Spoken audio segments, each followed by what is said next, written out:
આ તરફ વાત કરીએ તો મહીસાગર જિલ્લાની સંતરામપુર નગરપાલિકામાં ભાજપના સ્પષ્ટ બહુમતી સાથે જીત બાદ આજે પ્રમુખની વરણી થઈ।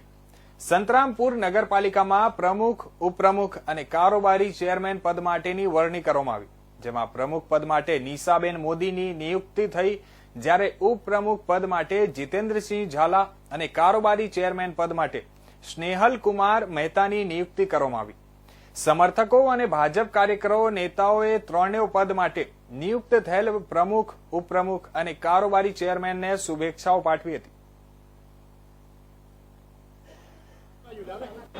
આજે ભારતીય જનતા પાર્ટીએ પ્રમુખ તરીકે મારી વરણી કરી છે, તો ભારતીય જનતા પાર્ટીનો ખૂબ ખૂબ આભાર માનું છું, સંગઠનનો અને બધાનો ખૂબ આભાર માનું છું।